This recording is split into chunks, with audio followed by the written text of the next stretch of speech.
Get the Friendo Club set up today and get access to over 700 Going in Raw bonus episodes, our monthly Big Blue predictions challenges, and the ability to ask questions at Going in Raw. We also offer the Steven Larson comic book and exclusive Friendo Club t-shirt. Just hit join here at youtube.com/Steven Larson or go to patreon.com/Steven Larson to sign up. Hey, friendo, Steve here. Hey, Larson. And welcome to the Steven Larson Pro Wrestling Podcast, ruining pro wrestling podcasting since 2014. Oh boy, it's exciting times, Larson, simply because, well, yeah.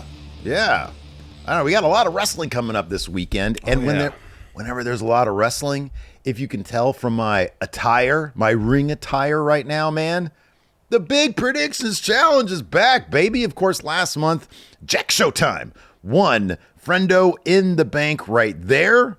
And by this weekend, we will have his cash in ready to go. And this is a lot more exciting than cash ins of previous because we've added a lot of other options for him to be able to successfully cash in. We've made things easier because there's somebody else also, a couple other people, one other person did the failed cash in thing as well, I think. Well, I know it was you, somebody else. I remember who it was. It was somebody else. Yeah, same day.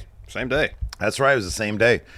So we've already had some failed ones. I want to see some successful ones. I don't want an 80% failure rate. That sucks. Yeah, that's no fun. What's the point of having it if it's going to be odds are you're not going to be successful? It's boring. We're supposed to be a podcast of fun, Larson. We're supposed to be. Anyways, the Big Predictions Challenge is coming up. It includes, it's all this weekend. So we've got All In, we've got Saturday night's main event. Of course, we've got Evolution as well. Not doing that Great American Bash business. We're going to do those three. Right. Those three right there. That's the big three this weekend. What about Super Card of Honor? I'm definitely not doing that shit.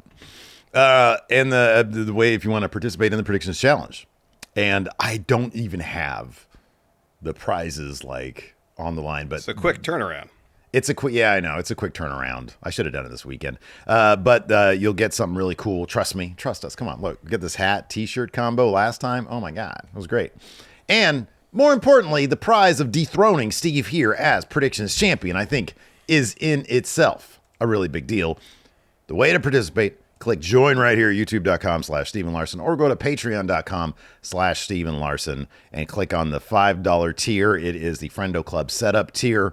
Either thing you do, you get to participate in the Predictions Challenge. You also got access to all of our bonus episodes and question threads. But we're here to talk about the Go Home episode of Monday Night Raw 2, both Saturday night's main event and Evolution. One of these shows is stacked. The other one is Saturday night's main event. Yeah, there's only 3 matches announced so far for Saturday night's main event. Over the course of 2 hours, they going to add more commercials to it or what? I think that's not out of the realm of possibility. I think it's possible that Goldberg goes 30 minutes. He went like whole years of his career without wrestling 30 combined minutes in the ring.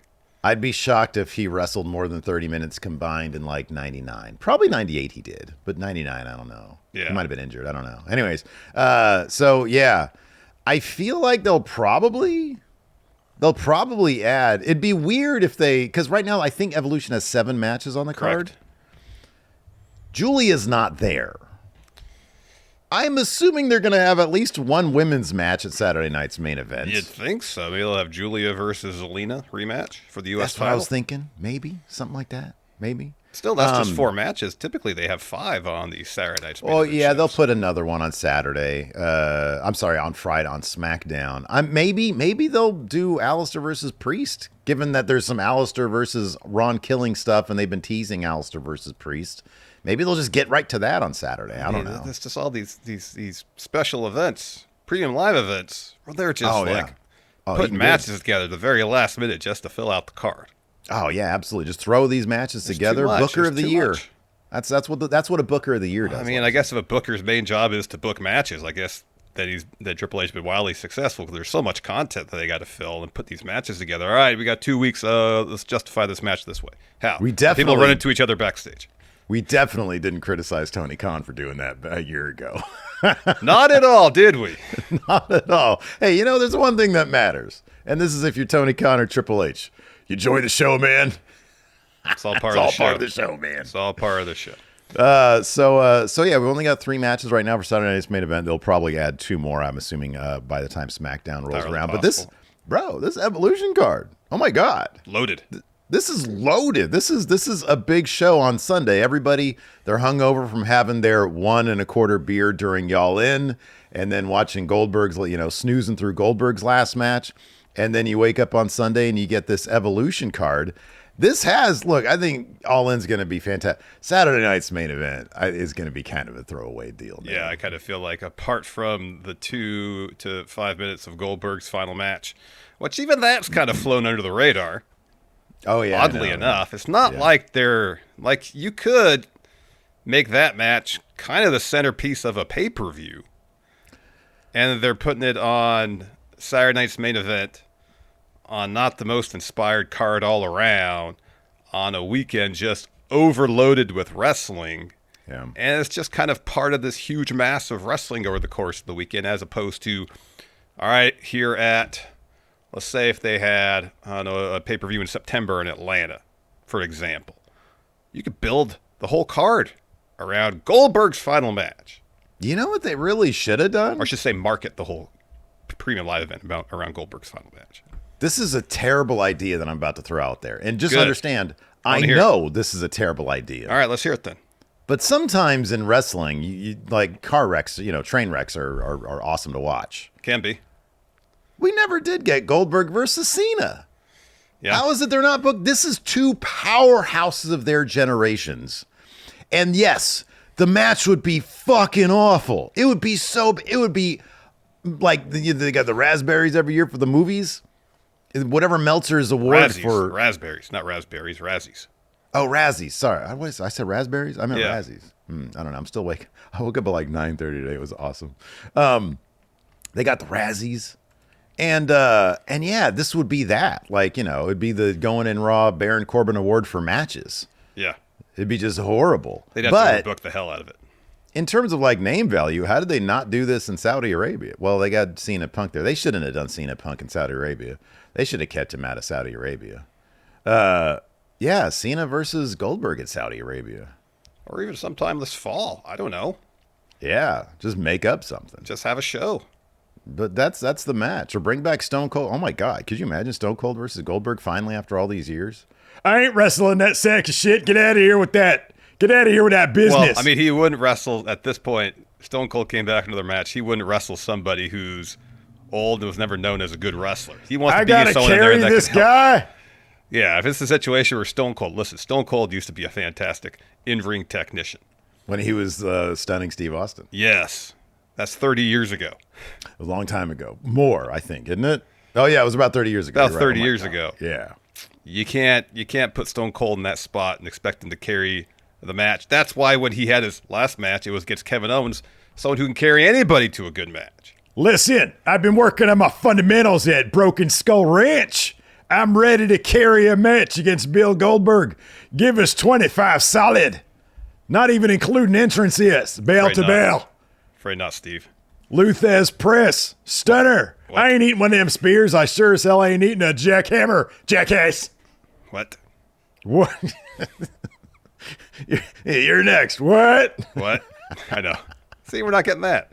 What the fuck? Larson, they've got magic available and they're not using it. They're wasting a Gunther match on Bill Goldberg when they could be spending it on a shitty John Cena or a triple threat with Cena and Austin. Goddamn, who's leading this dance? Yeah, I get the marquee value of Goldberg versus Cena. Goldberg versus Austin, realistically, is not on the table. You don't think all the money in the world would bring Austin back for that? $50 million. Well, maybe $50 million, but they're not going to pay. That's pocket change to the Saudi Arabian government. Yeah, it'd have to be a Saudi show. Yeah, man. Yeah. But if not, no. No. Can't be that bad. Look at Undertaker versus Goldberg. That was fine, wasn't it? What? Nah. Nah.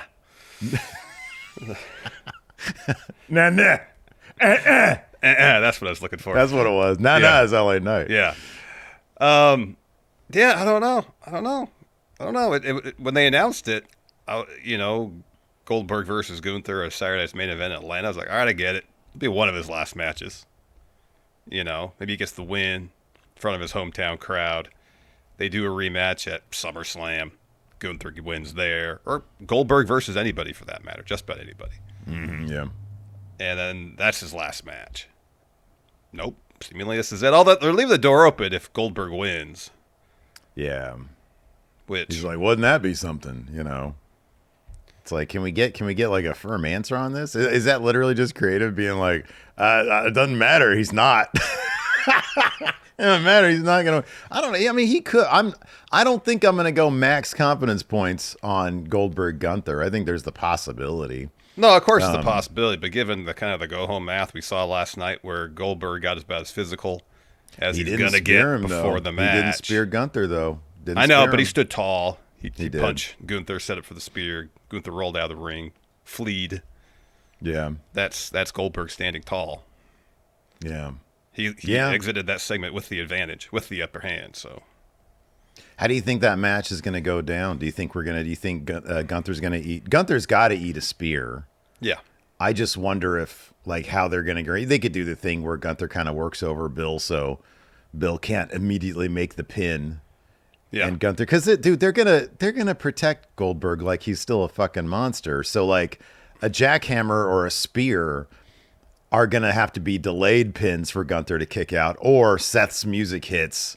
But Seth has already kind of said, well, he said both titles are in danger. So, well, he has a match against LA Knight, which he'll probably win. But you have LA Knight in the building there to stymie.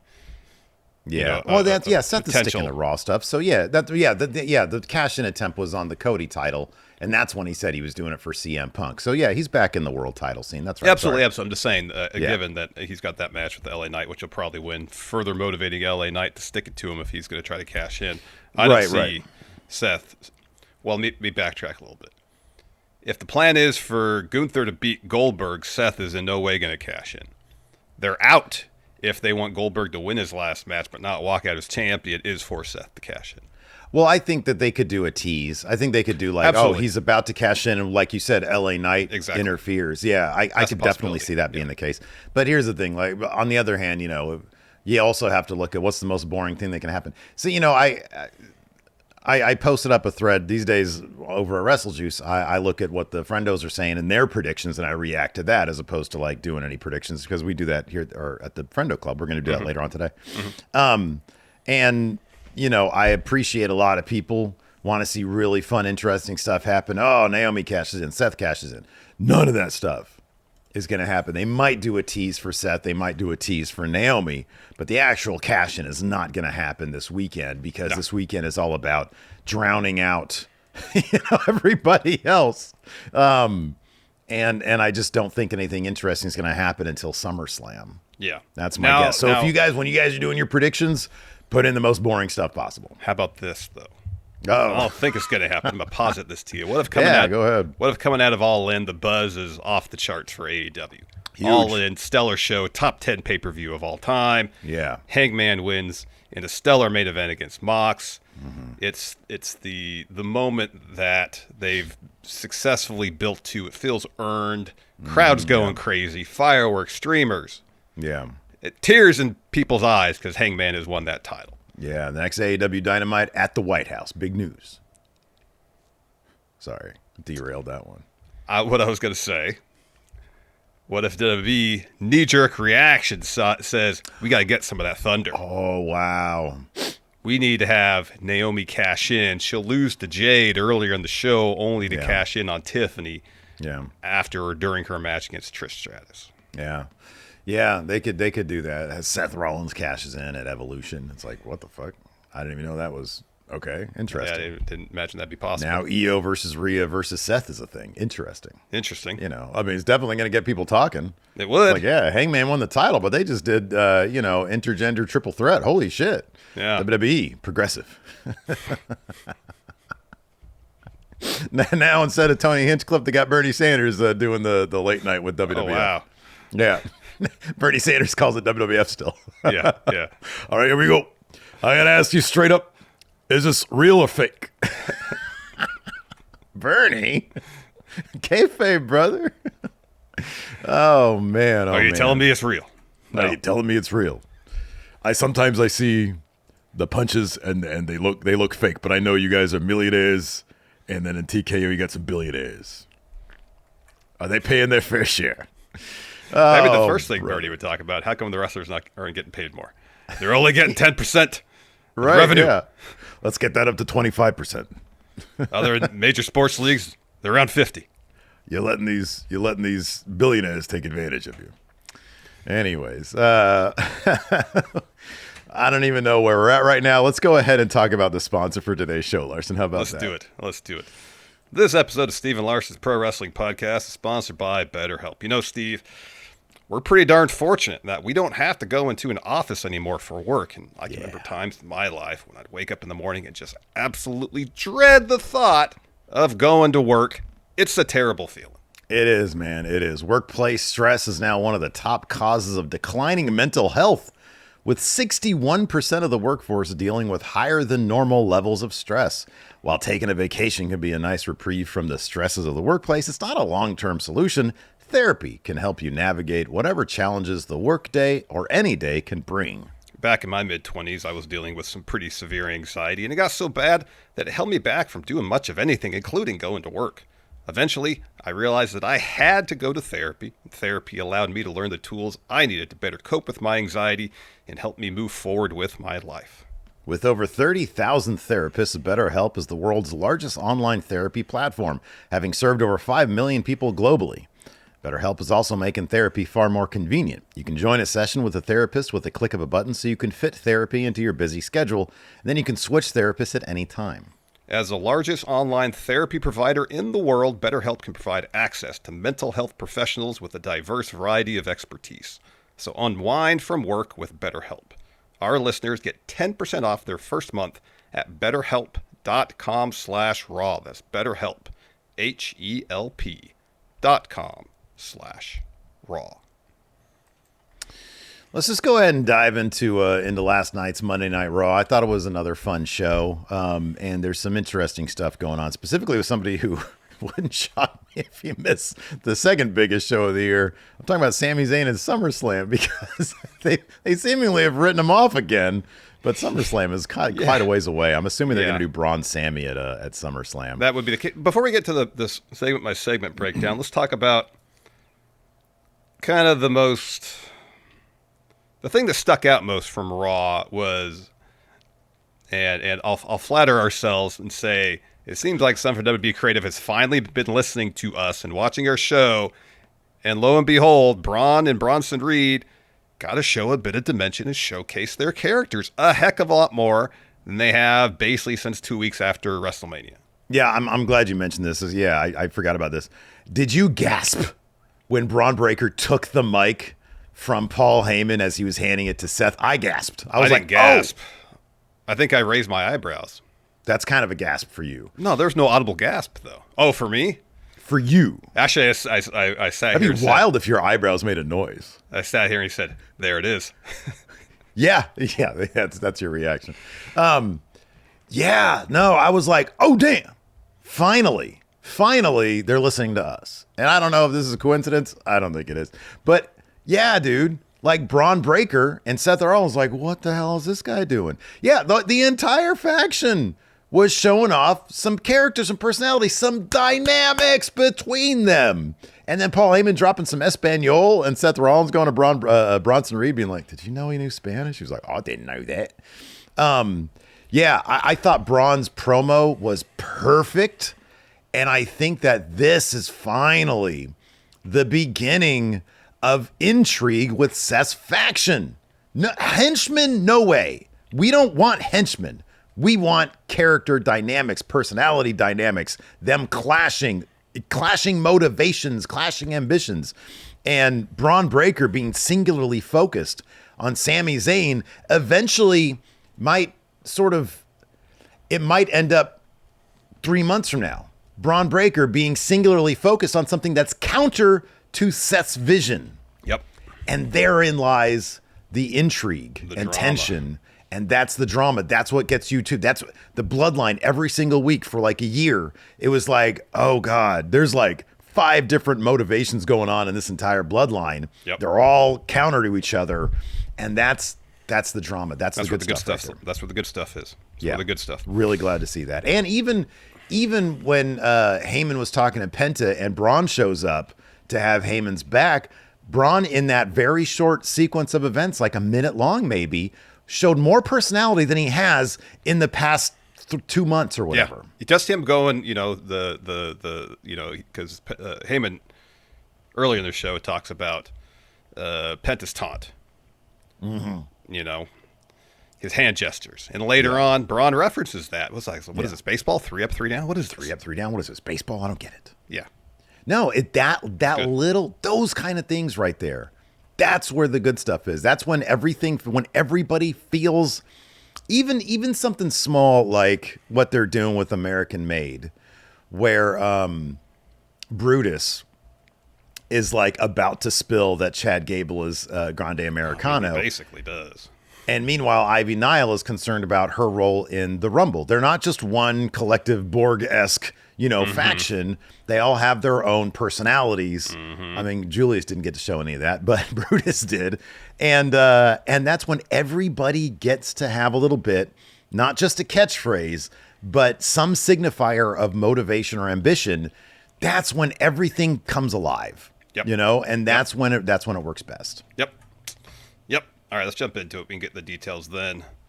We talked about Goldberg Gunther's interaction. So Gunther comes to the ring, drops a promo, says, "You're right, this Saturday, I will defend my World Heavyweight Championship against none other than Bill Goldberg. For the last 2 weeks, I've verbally abused him in the middle of the ring, and he's done nothing about it. I can only assume that Bill Goldberg is afraid. He's afraid of me and afraid of the pressure." So we hear a car peel into the parking lot. Out steps Bill Goldberg. He comes to the ring, does the entrance, says, "You talk too much. Time to cash those checks your mouth has been writing." He doesn't have a mic. He's just yelling at Gunther. Yeah. And so Gunther brings the mic up to talk. Goldberg smacks it out of his hand. And so Gunther takes a swing. Goldberg ducks, hits a punch, sets up for a spear. But then Gunther rolls out of the ring. And Goldberg says, 5 days. 5 days. 5 days. 5 days. Yeah. Yeah, I still am not sure how long you think this match is going to be now that we've got the go Short. home. Less than 5? No more than 7. But Goldberg's got to lose this. Yeah. You think he's going to lose in 7 minutes? Yeah. Any way you cut it, that don't look good for him. Here's the thing about Seth. He's nearly 60 years old, Steve. I think 7 minutes against Gunther is pretty good. I bet Luthez could have gone like 25 at that age. Well, I'll tell you about that. Thrilling ass match too. Luthez in there. Well, I mean, Vern Gagne. Oh my God, Vern Gagne can go 45. He can do a Broadway. I don't know if Vern was the type to do a lot of Broadways. Yeah, I have no idea what I'm talking about. You don't. We also had 7. But here's the thing. There's 2 things that I want to mention here. It's a loss. Doesn't he have to leave it all out there, so to speak? Yeah, that's why you do 7 minutes of remember what Brock and Goldberg did at Mania 33? Where it was an insane 3-minute sprint, but he didn't feel shortchanged because it was so crazy. You think Gunther's going to catch him? Because you can get caught. Yeah. Man, you caught me. Yeah. As opposed to properly beat him. No, I think Gunther's going to beat him. I think probably Goldberg's going to pass out to a sleeper. Well, I'm saying, okay. And then wake up and, he's like, oh, what's going on? Are we still fighting? Let's do this. It's like, who's next? Glass breaks. Guess what? The Crown Prince called. All right. Anyways. Here's also the thing about Seth potentially teasing a cash in. I know Goldberg has said this is my last match, but he'd want Seth at that point, wouldn't he? He'd say, you're next. Yeah, he's like, what? I thought Gunther was last. There's one more. Talk about Seth and his friends. Still not a name for the faction, although Paul Heyman has officially been dubbed the Oracle at this point because he referenced it again this week. But I feel like we're getting closer and closer to either the vision or the future. I honestly feel like they've been throwing a bunch of names around backstage, and they're just like, nothing's sticking yet. Nothing's sticking. I wonder too if they've gone to the design department to design some shirts, and they're like, no, these are all trash. They're on OpenAI. They're like, Mid-Journey or some shit. Yeah, just doing all AI designs. And they're all just these are all people trash. Warped into each other and shit. Yeah, exactly. It's like, whatever the faction name is, how come it's just random letters showing up on this AI design shirt? Yeah. Frictus. What is that? It's always like, it really tries. It really tries, and then it just fails. Anyways, Raw kicked off with Sami Zayn still having his FPOS rib tape. Yeah. Jay, Penta, Judgment Day all showing up. Well, Sami had a t-shirt on, but I'm assuming he had it under the t-shirt. Yeah, because he had it on later. Seth and his group come out. Heyman's going to hand the mic to Seth, but Braun Breaker catches it. Seth is like, what? And the crowd audibly gasps. Many of them raise their eyebrows. Some of them say... There it is. No, there it is. Sorry, there it is. Bron says, I'm standing here because Seth Rollins is the wise man of a vision for the business that has me the face of WWE for the next 2 decades. I also have a vision of my own for WWE, and that's one without Sami Zayn. I don't like Sami Zayn, but you know who I hate more? That butt sucker Ric Flair. No, he didn't say that, but that'd be great. That'd been interesting. He was like starting to maybe kind of approach a little bit of Big Papa Pump here. I don't like his big ugly face. I don't like his stupid beard, his music, that you people sing his music, and they appropriately start singing his music. Yeah. He says, for the life of me, I'll never stand. He said, I'll never understand why you cheer for someone with the athletic ability of a dead fish who doesn't go to the gym or play sports. Someone hanging on for dear life so he can squeeze the last bit of water out of the rag. I love that line. He said he's got the athletic ability of a dead fish. Yeah. He doesn't go to the gym. Sami Zayn, he says, Sami Zayn has an expiration date, and I put a stamp on it tonight. I promise you, Sami, if you come down that ramp, I'll maul your head off. You're looking at the lights by the end of it. And then Seth's like, he gets the mic. Or he tells Paul Heyman to get the mic from him. Yeah. So Paul Heyman very gently, says, can I get the mic back? So he does. He says, you good, Breaker? And then Reed is given the mic, and he's like, turn it Bronson's down. there doing this. Yeah. He's like nodding to Seth, hey, let me have the mic. Let me in on this, yeah. And they should have, you know what they probably should have done here, man? Because Bronson Reed's was so, like, he's got Braun Breaker, because, like, we've seen him as kind of mild-mannered, it's kind of really scary when he turns it on to Big Papa Pump territory. Bronson Reed has that very mellow Australian accent. I think he's Australian. Is he Australian or New Zealand? I don't know. I believe he's Australian.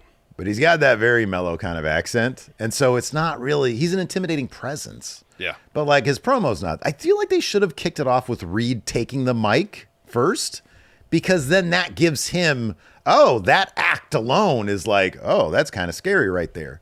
And then before he gives it to Seth, then Braun Breaker takes it. I don't know. In any event, Reed gets it. He says, Braun's a tough act to follow, but so am I. I'm the man who hit Seth with 6 tsunamis, hurting him so bad it built respect between us. So much so that Seth brought me into his vision. With that vision, I'll get the respect I deserve. And people are like wetting him or eating him or something like that. He says, Jey Uso, yeet man, you do not respect me. So tonight, I'll tsunami the respect into you just like I did Seth frickin' Rollins.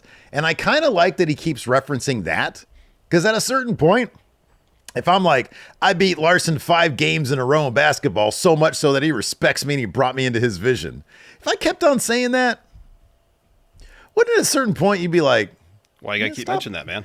Stop talking about that shit, dude. It's like, yeah, I might have respected the moment. You keep bringing it up. Now I resent you. Thin line right there, right? It is. It happens. Handshake, respect. You move on. Yeah, you don't keep on referencing it. Keep bringing it up. It goes in the bulletin board. Yeah. Motivation. Right.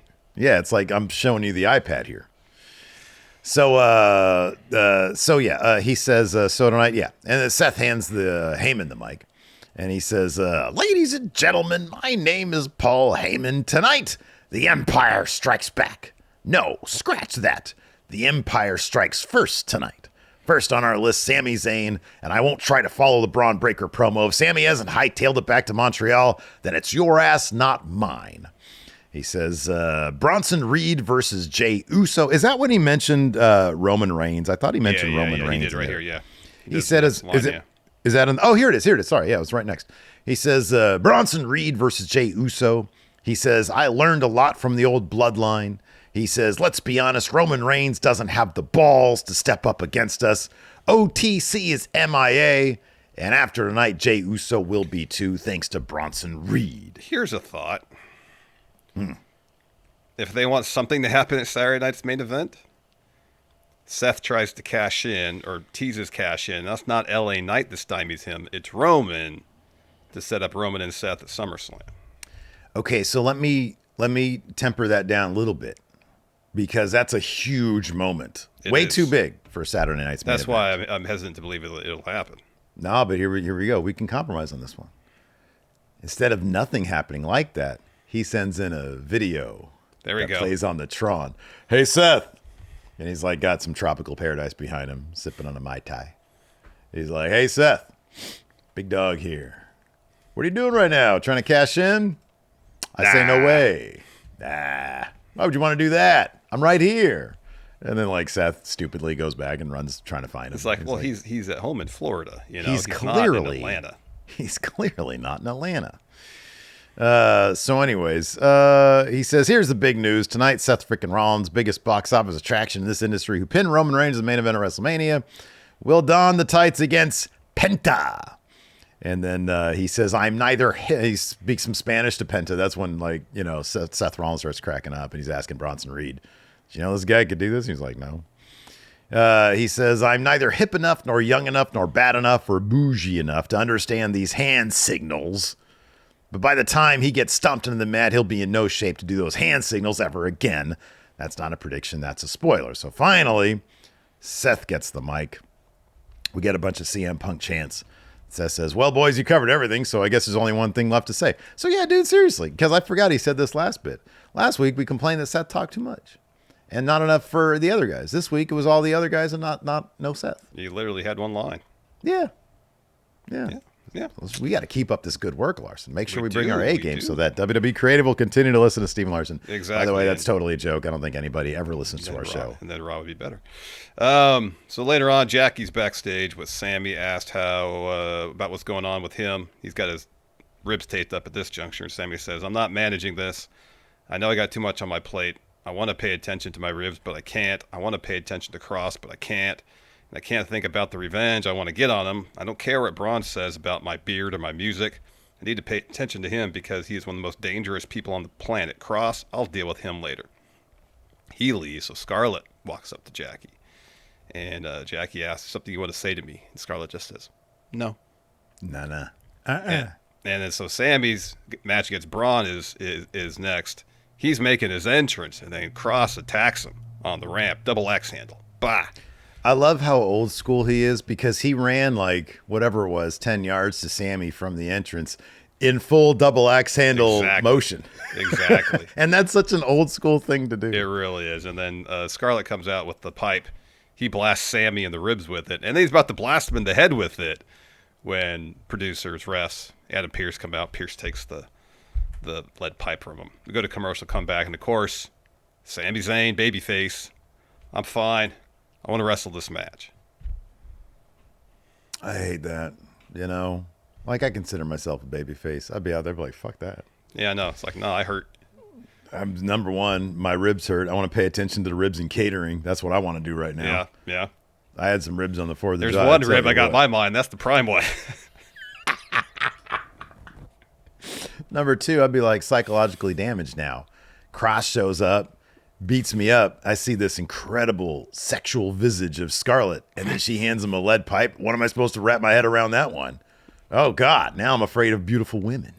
You know, gosh darn. I don't want any part of this match. I need some better help, pal. The only thing that could soothe you at that juncture, prime rib. That prime rib will never turn on me. No, not at all. So, of course, the match happens. Braun's beating the hell out of him. Sami gets a hope spot. But then a couple spears, Braun wins. 3 spears, I think. 3 spears, I think it took. Oh, yeah, dude, yeah. Kind of spread out, but yeah, there's 3 spears. It's pretty great. So later on, is this later on, Seth and everybody? Yeah. Did I miss this? They're chatting. They're back. Yeah, they're back in the locker room. God damn, missed this one. He says, picture perfect. Couldn't have gone better. I'm so proud. Hey, what's wrong? And Bron says, what are we doing about Cross? Seth says, Cross. Bron says, he set the table for me and I appreciate it, but people think I can't do it myself. Seth's like, don't worry about Cross. Nobody likes him. He says, but you got Sami Zayn. By the way, did you notice this? When Cross was beating up Sami, crowd was chanting for Cross. Yeah. That dude is over with the fans. And even Sami Zayn getting beat up would not turn. They were like, oh, no, Cross, stop doing that. No, it's like, yeah, more of that. More. Yes. Yeah. Yeah. Yeah. So anyways, Heyman walks in, acting all sad. Sits down. Seth's like, what's going on? And Heyman goes, have you heard the news? Sami Zayn is out of action indefinitely. So they all laugh. And Seth says, hey, what are you laughing at? He looks at Bronson, because Bronson has a match against Jey Uso next. So it just occurred to me that Jey Uso is in perfectly fine condition. And Bronson says, not after I'm done with him. All right. So in terms of the power structure of Seth's group, obviously Seth's the top. Braun's right under him, and there's a pretty massive gap. And then you get Bronson Reed, because where Bron Breakker gets a dominant win over Sami Zayn, although he is softened up by Karrion Kross. Beforehand, Bronson Reed takes the DQ loss here against Jey Uso. Yeah. You got to figure, though, if Sammy's at 100%, might have been the same situation for Bron Breakker. I don't know, because Braun's already beaten Sami. Like 2 or 3 weeks ago, he beat Sami. Yeah. Sami loses all the time. All right, good point. Well, yeah, I mean, you got to figure Bronson Reed is third, a distant third. Yeah, anyways. that's what I'm saying. Yeah, just by virtue of yeah, that's a good point though. So, anyways, yeah, we have that Jey Uso versus Bronson Reed match, and like you said, Jey Uso. So Jey hits some right hands. Reed hit some eats some kicks, and a spinning enziguri. Reed goes down to the floor. Jey charges in for a suicide dive, sends Reed over the announce table. Jey starts clearing off the table, rolls in to break the count. Reed lifts up Jey, and Reed falls into a chair. Jey super kicks Reed off the chair. Jey goes for another suicide dive, and instead he's met with office chair, which is thrown by Reed, which is a great visual. We get a DQ. Afterwards, Reed heads up for a tsunami, another, and then he leaves the ring, and then he also yeets. So later on, Heyman bumps into Penta, and it says, as Seth Rollins' personal oracle, I want you to know something. He talks shit in Spanish. And then Bron walks up. He says, I don't know what you... And then Penta talks shit back. He says, I don't know what you said, but watch your tone around him. Penta says, listen, cero, miedo. And then Bron says, cero, I hate that. 3 up, 3 down. What is that, baseball? Let's talk about Sami Zayn. So, he's out of action indefinitely. Yeah. SummerSlam is end of August? Beginning of August? Beginning of August. It's less than a month away, or about a month away. Less than a month away. Assuming he's there, we get Cross or we get Bron. It's August 2nd and 3rd, to be exact. If Bron views Cross as something that needs to be handled, is it possible we get triple threat? It's possible. Hey, that could spell it'd be hard to do, a babyface turn for Karrion Kross. He's going to start feuding with Bron Breakker. That's what I was just thinking. Yeah. And then you get you get Cross and Sami teaming up as a tag team. Whoa. Wow. Probably not. Nah, that seems a bit of a stretch. And their name would be Prime Rib. Terrible idea. Anyways, this match was good. It's Penta and Seth.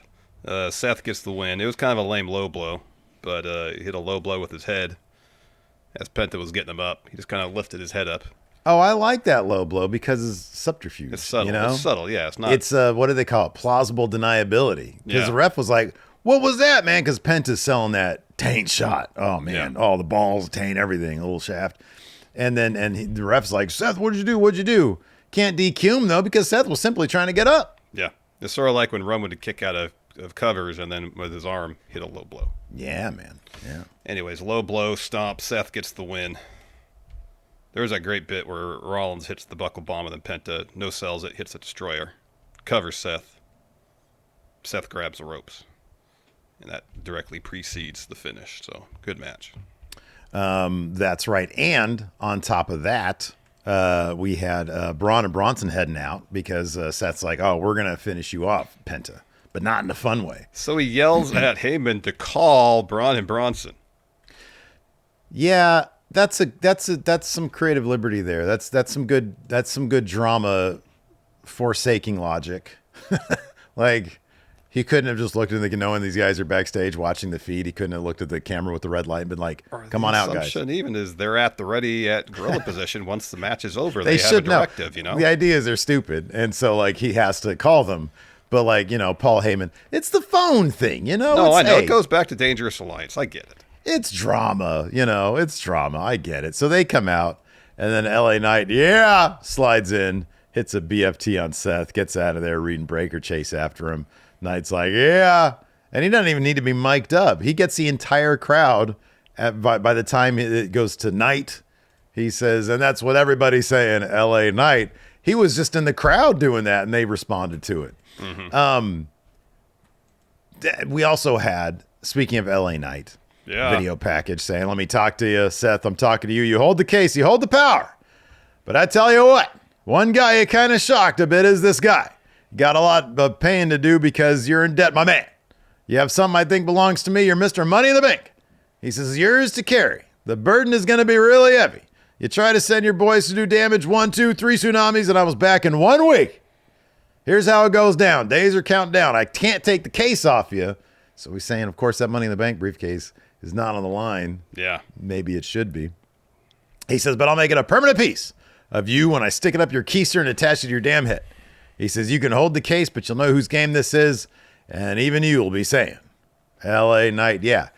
And this illustrates, best thing about last night's Monday Night Raw, we've been talking for how long now about all this stuff, and it's all one story involving like 10 people.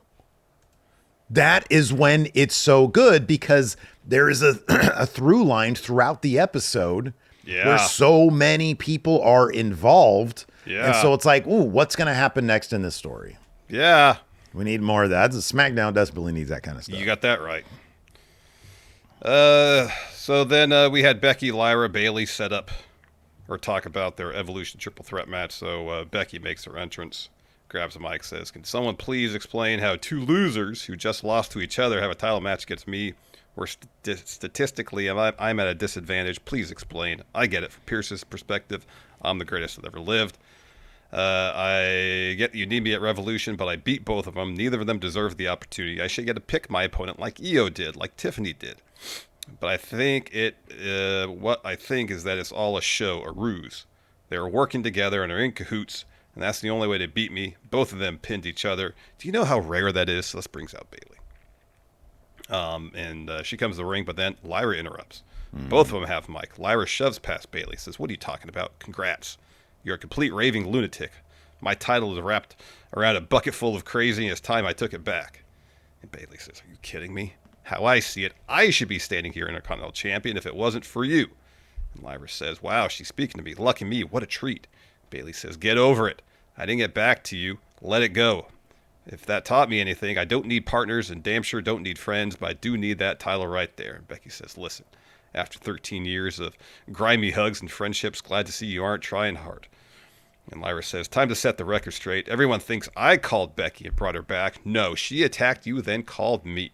And Becky says, yeah, there was no hesitation in your voice, though, was what I remember what you said. You said Bayley is everything I'm pretending to be, and she wouldn't betray you. How's that working out for you? Can't get it in my head. How nice of you to admit it. You don't care about friends when you're going for the title. She says this to Bayley. Do you know what that makes you? Oh, sorry, this is Lyra saying this. It makes you just like her. Talking about Becky. I know what I need to do on Sunday. I have to rescue that championship from two massive disappointments. And so Bayley says, you know what? I was front row when you won the Intercontinental title. We had that tournament. I watched you put the work in, rise to the top, become a tag champ, a double champ. Then I watched you lose that title, and then you raised her hand like a little bitch. Ooh, damn. God damn. Yeah, that didn't make Lyra happy, so they start fighting. I loved this segment because they're doing a killer job elevating Lyra to the status of two huge names. Yeah. Two Hall of Famers. It's all fucking fake. Yeah. But they're legitimately like two of the greats. Yeah. And they are doing such a great job not making Lyra feel like a third wheel. Mm-hmm. Like in the story, she's obviously much less experienced. So, she's been wrestling less time or whatever. but they're doing such a great job using their star power to elevate somebody up to their level. And somebody who's not going to tiptoe around the fact that they're already so accomplished. And so she's not afraid when Bayley says, you raise your hand like a little bitch. Lyra doesn't say shit. She looks offended and then she throws hands. Yeah. And it's such a great way to elevate a person. And this match at Evolution is going to be fucking awesome. It's going to be really good. This is going to be spectacular. I think, I think everybody on this card, my God, the talent on this card is ridiculous. Off the charts, man. And I think everybody's going to have a little bit of a chip on their shoulder because they're like, oh, yeah, we're the show they put on to counter. I know it's the next day, but for the weekend. Yeah. To get the buzz. And so we're kind of in a shit position where we're not selling out the venue, or doesn't seem like it. We're lagging in ticket sales, and people are going to be kind of wrestling hungover from the day prior. And so, but I think they're going to kill it. I really do. I think they're going to do such a great job. Yeah, me too. And this is going to be a hell of a show. It is. Speaking of Evolution, Nikki Bella had a promo saying that she was going to be in the Battle Royal at Evolution. Yeah, that kind of sucks for her. Because, obviously, she was going to have a spotlight match with Liv Morgan, obviously. Yeah, whether it was a tag match with Liv and Raquel or if it was a singles match, don't know. Right now, I mean, dude, everybody who really is kind of like you would think is like a title contender, they're all like involved in matches. This Battle Royal right now, we have Ivy Nile, Stephanie Vaquer, Nia Jax, Nikki Bella, Natalya, and Maxine Dupree. Mm-hmm. Power rank. Who you think is going to win? I mean, you have Stephanie and Nikki at the top, and then everybody else. Yeah. I mean, they're going to have more people, but geez, they got to bring some NXT people over, I guess. Yeah. Because you got Jade, Naomi. I mean, just in the tag match alone, there's so many people that could be contending for a title. Yeah. So, yeah, I think you're going to have you'll have... you got Chelsea, Tiffany, the Secret Hervis. They might, I mean, Julia might be in the Battle Royal. That's what I was going to say. You might have Julia in there.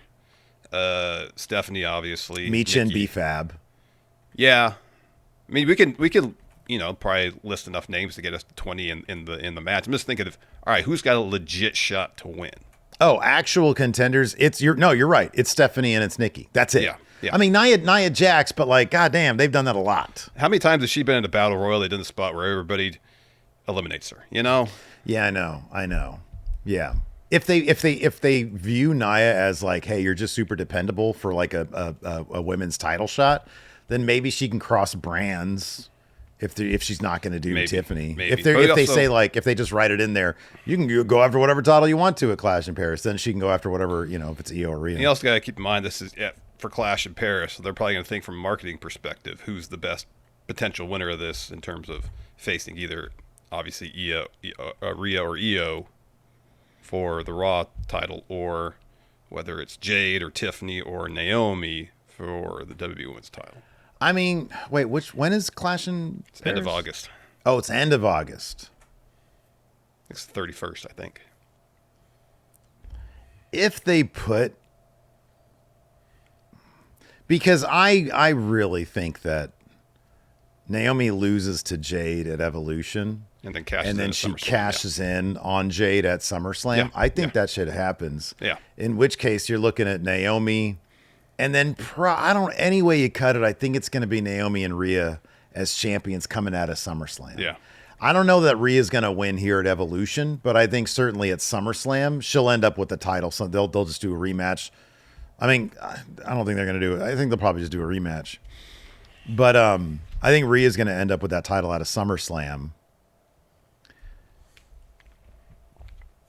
In which case, Nikki Bella versus Naomi might be the thing. But her two appearances have both been on Raw. Oh, I know, but again, I'm just saying it's something they can write themselves into a situation where she's on SmackDown now. But, they could do Nikki versus Rhea. They could. No, they totally could. Yeah, you're right. They could do Stephanie versus Rhea. Mm-hmm. Easily. Mm-hmm. Stephanie versus Rhea is a bit... I feel like that's a bit more like... Because the crowd really likes Stephanie. Yeah. And I'm not saying the crowd doesn't like Nikki, but boy, that crowd likes Stephanie. So I don't know. I don't know what they're going to do. I don't know either. I do know this. The Kabuki Warriors are back together. Mm-hmm. Asuka and Kairi. So we saw a replay of the Judgment Day winning the tag titles last week. Backstage, Finn has all the titles on a table, and he's shining up all the belts. Yeah, this was actually... I love the Judgment Day these days. Whenever we were saying, they should just get rid of the Judgment Day, do Civil War. Not anytime soon. Hold off on that, Triple H. Watch, I say that now. He's going to hotshot it. Yeah. So he's shining up all the belts.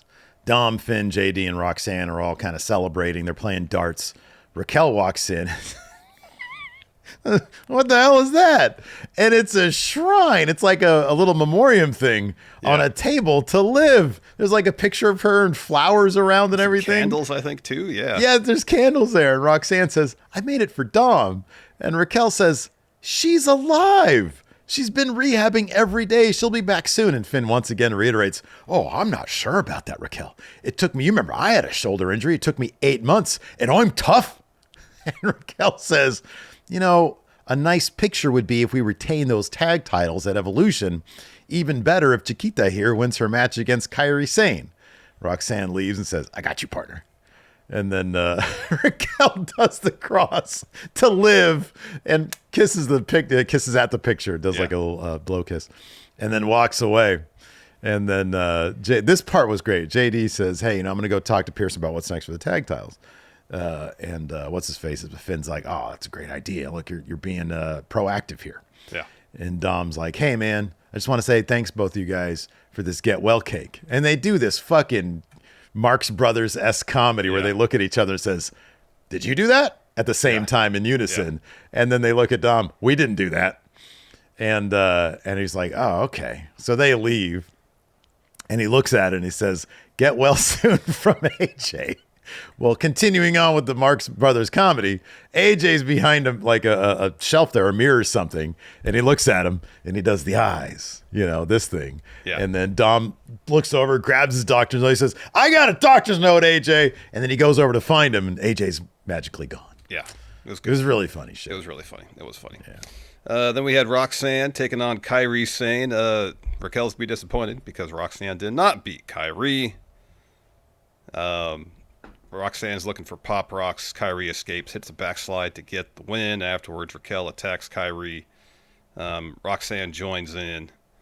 Asuka's music hits. She runs down the ring. Her and Kairi take everybody out, including hitting the insane elbow finisher they used to do as a tag team on Roxanne. Later on, Asuka and Kairi storm into Adam Pearce's office, say, we want Judgment Day at Evolution. Put us in the four-way. And Pierce is like, I hear you, and I already did it. You're in. So they're going to be the tag title match at Evolution. Yep. Yeah, and they start dancing. It's funny. And then we got a Stephanie Vicaire video package where she pretty much says, I came to Raw to dominate. She's going to be in the Battle Royal.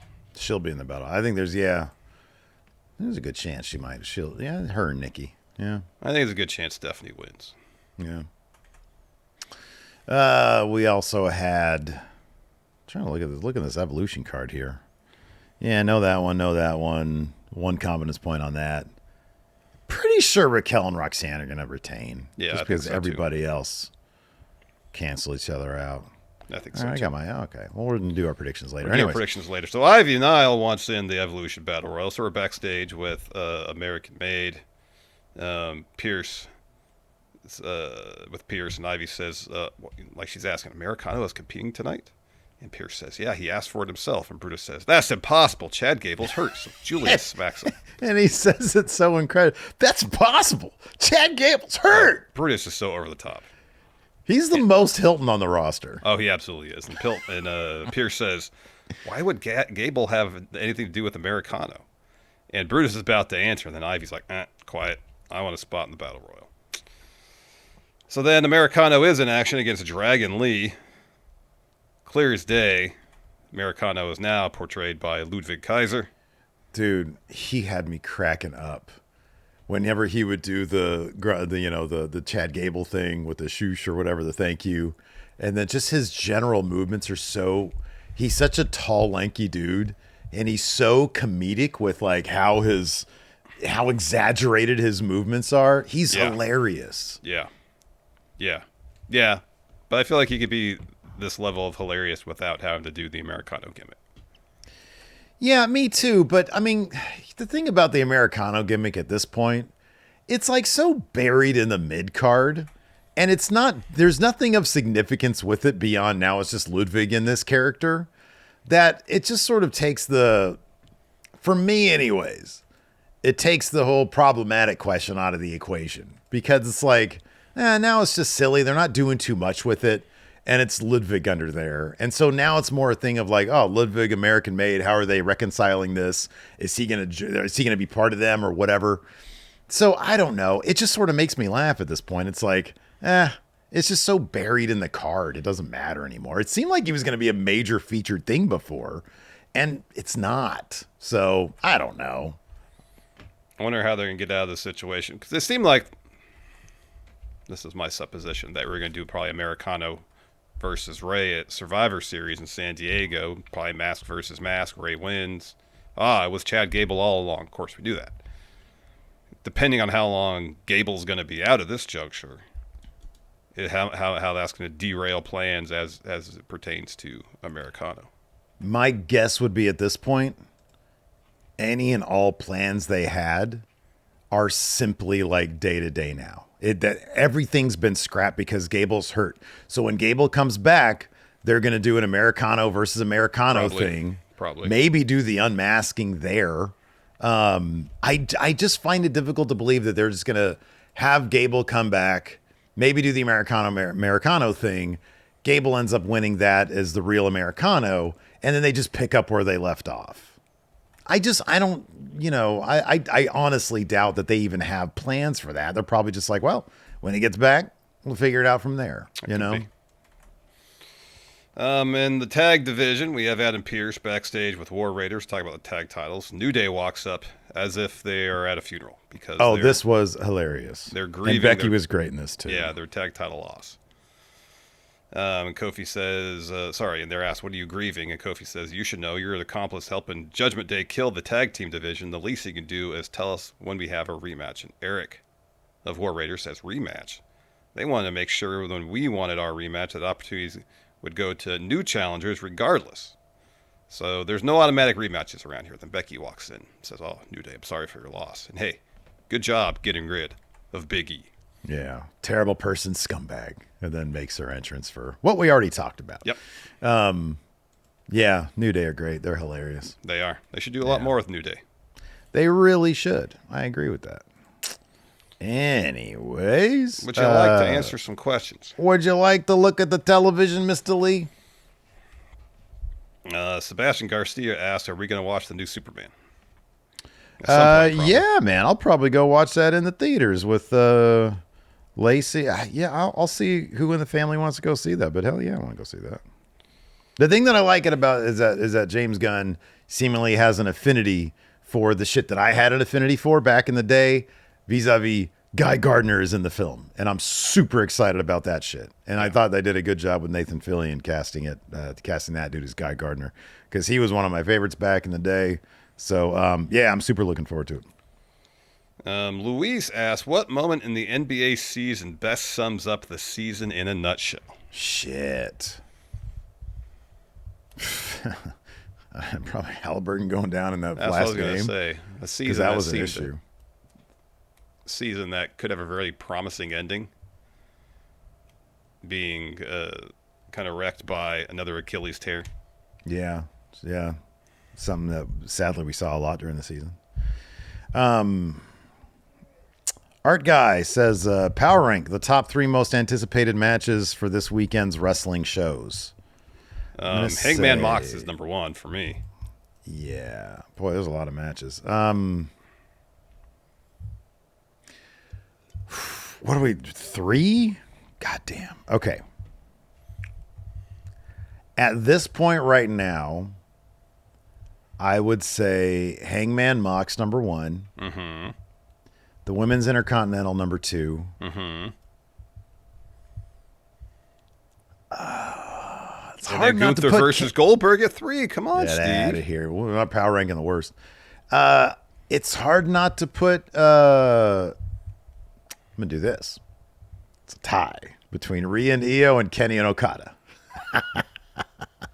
Well, if we're going to do ties, then I'll agree with your top 2 and then do a 3-way tie with the 2 you mentioned. No, plus Tony 3-way and tie. Mercedes. Which ones? Tony and Tony Mercedes. Goddamn, yeah, 3-way tie also. Make it 4-way with Kyle Fletcher versus Adam Cole, too. I don't care about that one. I think low-key, that could be the best match of the whole weekend, man. You think so? It's in There's a potential 2019 thing. anymore. I know, but Kyle Fletcher can go. That dude can go.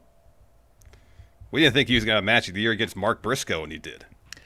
Hey, Mark Briscoe can go. Oh, Mark Briscoe can go. No shade at Mark Briscoe. That guy can go. What did you think of that Daniel Garcia promo I sent you? That dude re-signed there. I know. You know, man, I think AEW is great. I really do. But somebody should have stopped that promo dead in its tracks. Cut the feed. Yeah, you beat me. Everybody beats me. Everybody's been beating me in life. What the fuck, dude? Come on. Put yourself over. No, he chose not to do that.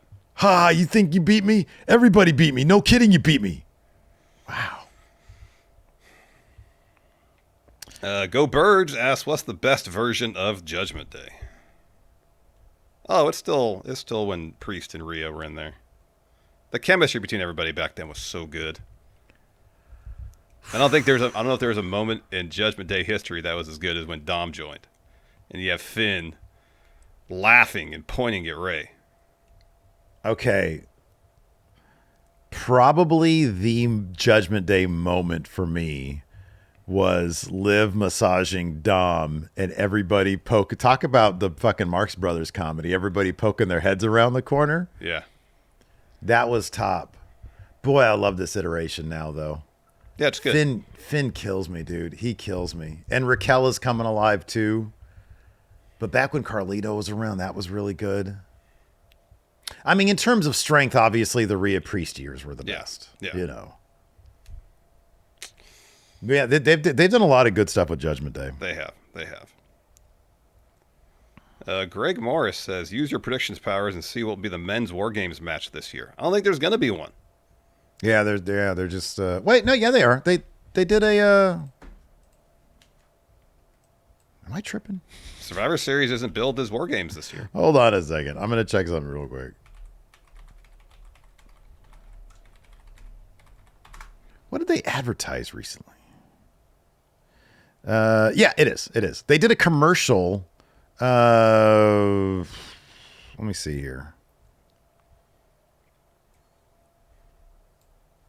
Yeah, here we go. Fightful. They had a commercial recently for this.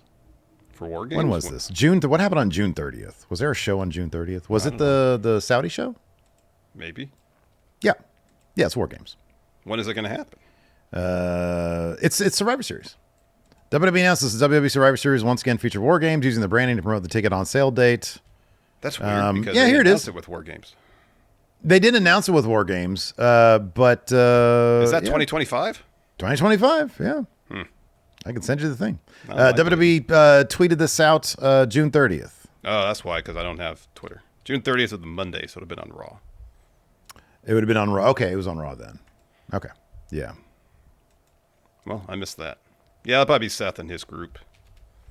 So if this poster is to be believed, the participants of War Games will be Roman Reigns, Damian Priest, Cody Rhodes, CM Punk, John Cena, Penta, Seth Rollins, Rey Mysterio, Jacob Fatu, and Jey Uso.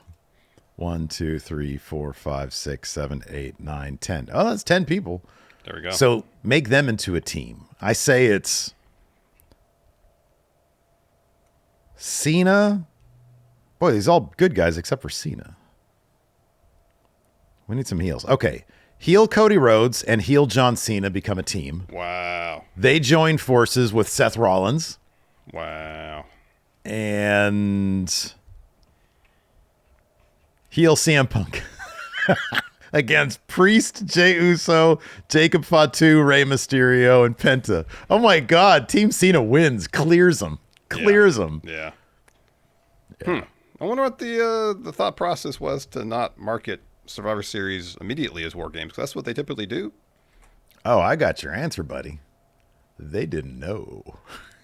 They didn't know. I wonder if part of it is they were concerned about the logistics of trying to do that and all that in a baseball stadium. And once they got that worked out, like, all right, we can do War Games now. Oh, maybe. I just honestly think they probably didn't. It's what Cena said on it was like Breakfast Club, something like that. That they've pivoted so many times during his heel turn already. Yeah. Wouldn't shock me if it was just a pivot. Could be. They're like, yeah, we're definitely gonna do Survivor Series. We have a couple things on the table, including War Games. We have to announce it so that everybody knows. But then we'll wait a little bit to solidify if it's going to be War Games or not. I'll be honest. I'm kind of disappointed they're doing the War Games thing again this year. Yeah, but that team that I just said, Cena, it's not going to be the team, man. Heel Cody, heel Cena, Roman Reigns, CM Punk, heel Seth Rollins. It's not going to be the teams, man. That's an all-timer. But it's not going to be it. It's like 5 Hogans. It's not going to be it, man. Nate Cruz here asks, Becky's closet versus Seth's closet. I would be more. I'd be more likely to wear shit out of Becky's closet, because Seth's closet is too. Unless it was just like those jeans that he wore that one time. Oh yeah. If it was just that. Yeah, the flares. Yeah. Yeah, I'd wear those, but otherwise, his stuff is too flashy for me. And Becky Lynch wears a lot of black. I'll say this: Seth's shoe game is off the charts. He's worn Jordans to wrestle in, foam posits. I'm probably forgetting some. Yeah. So I like that about Seth's wardrobe. Good shoe collection there. Yep. Dan here asks, what else should AJ pop up to intimidate Dom? Sneak it behind him. Oh, no. Wet Willie. Dom's just struggling to push out a turd. Uh-huh. And AJ comes around the corner. He's like this. On the stall.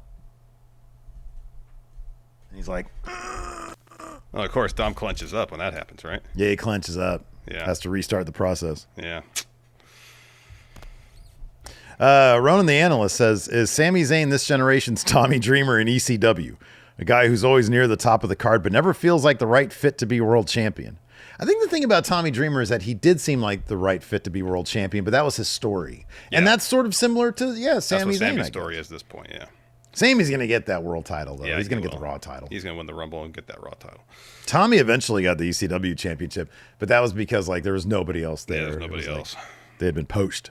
Ryan Luckman here says, I'm going to All In Texas, which is shaping up to be one of, if not AEW's best shows since the 2021 years. What historic shows in wrestling would you guys have wanted to be live at? Of all time? Sorry, what? Yeah, ever. Anytime. What show would I want to be there for? Yeah. The first pro wrestling show. Like the first one that Goldust Trio said were fake? Sure, yeah. They were like, hey, let's script this shit. What? Yeah. Or even before that. They're like, there's 4-hour grappling contests. Yeah, that's too real. That was when it was real. I don't know when it's real. I'd love to be at I don't know, some, I want to be at a carnival of some sort. And they're like, step on up to the magnificent... Isn't that kind of what I'm describing?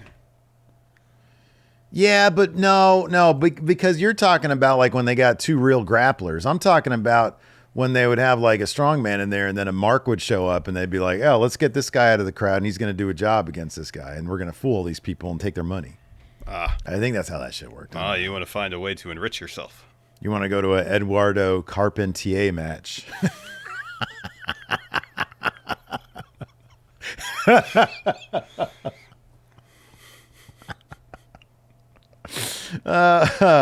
Yeah, man, I want to go when that shit's fixed. I want to go. You know what I want to do? I want to go to the first show where all the matches were under 10 minutes.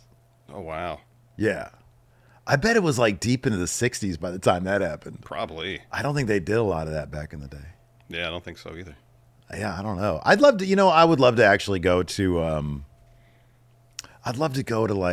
what do they call it? The World Championship, World Class, the Von Erichs territory. Mm-hmm. Didn't they used to do like a Christmas show or something? Well, yeah, that 1 year, they called it Star Wars. Star Wars, that's what I thought it was. Yeah, that was on Christmas Day. Yeah, I'd want to go to Star Wars. I would get so much secondhand smoke inhalation. Oh, you would, from people smoking ciggies. Oh my God, yeah, it'd be horrible. I'd probably take one step in there and be like, the fuck? People would sit here for 3 hours? That's crazy. Yeah. That'd be fun, though. That would be fun. You got any more questions? Let's see. Yeah. Remster says, you think Chris Jericho will ever get a retirement match in WWE? I saw one of them, like, I don't know, Facebook or Instagram graphics floating around that WWE is interested in getting Chris Jericho back. It wouldn't surprise me. No clue if that is true or not. Yeah. Creamy Beef Tip says, what gimmick match type would you like to see make a return? Not War Games. you want addition via subtraction. Yeah. So if they were like, hey, Triple H was like, hey, Larson, listen, I need some guidance here. I want you to be my main trust. Here's the thing. I'm tired of War Games. Give me a replacement for Survivor Series. Here's the match type we haven't seen in a while. Beat the Clock Challenge. Not to replace War Games per se, but just there's a gimmick match type that we haven't seen in a while. I want to see it make a return. A special event where there's 10 matches on the card and every single match has to attempt to go lower than No, it's like a gauntlet match. And not only is there the gauntlet aspect of it, if you're going to win, you have to win faster than the person previous. And if you don't, you're out. You lose, sir. Next person in the gauntlet. So, okay, you start off with Gunther and Sami Zayn, okay? All right, Gunther wins in 12 minutes. Gunther remains. So, Randy Orton comes to the ring. He has to win in less than 12 minutes. If he doesn't, he's out. Next person. What if, okay, so at the 12-minute mark, he's done. Okay, yeah. I see what you're saying. And then, like, whatever, Cody comes out, he beats Gunther in 9 minutes. That's right. So then when Drew McIntyre comes out next, if he doesn't win in 9 minutes, he's out. Holy shit. I'm on to something Punk there, comes out. CM Punk comes out, schoolboy in 10 seconds. That's going to be hard to beat. Yeah, and then it's just like, and then you're stuck there for like, because it's the entire pay-per-view. Yeah, exactly. Or it's like one of those UFC cards where all the fights are super short, and so you pay $70 to get like an hour maybe of. They start running fighting. The dark matches at the end. Yeah. That's what they did in UFC. Yeah, they probably still do it. Yeah, that's good. That's good. You're onto something there, man. You're onto something. I think so. Match innovator. I'm gonna listen, everybody. Michael Hayes, listen up. I'm gonna bring in my match innovator, Larson. And then you show up. Michael Hayes is like, who the hell's this guy? Dude. Yeah. Anyways, that is going to do it for the show today. Thanks, everybody, for tuning in. We appreciate it. We'll be back tomorrow with our Hot Takes episode. Till next time, we'll see you guys around. Goodbye.